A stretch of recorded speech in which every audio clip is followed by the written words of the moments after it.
some of the most controversial scenes from Landman's first season sparked heated debates, and the season finale promises to be even more controversial.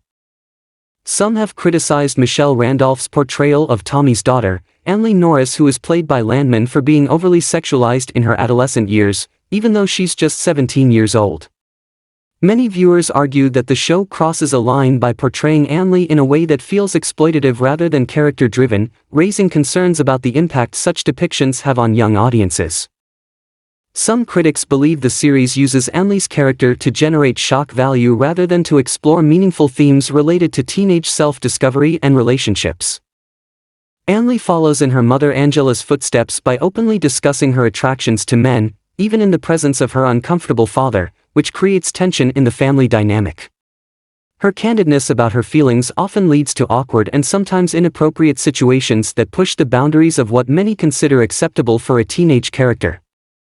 Supporters of the show argue that Ainsley's storyline is an honest depiction of a young woman's exploration of her identity in a complex world, while others feel it veers into uncomfortable territory that adds little to the overarching narrative. Despite the controversy, Michelle Randolph's performance has been praised for bringing depth and nuance to the role, capturing Ainsley's internal struggle between societal expectations and personal desires.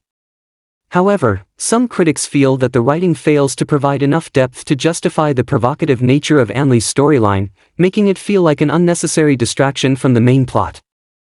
Whether viewed as an authentic portrayal of teenage rebellion or an exploitative subplot, Ainsley's character remains a divisive topic among fans and critics alike. No matter what the watcher's viewpoint on this Landman portion, it is irrefutably a significant piece of the show that much of the time occupies from the fundamental storyline.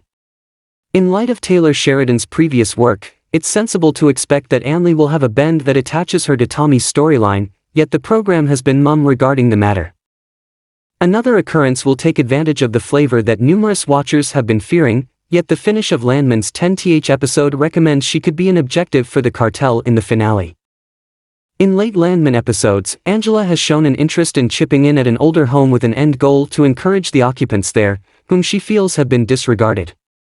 The inhabitants at the office have been mentioning a last sexual experience, so Angela has set up for them to visit a strip club. Since the strip club doesn't utilize male strippers, Ainsley requests that Ryder go with the more established ladies.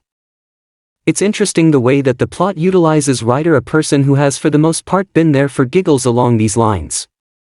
The way that he is just 17 years of age, however, makes the possibility disrupting.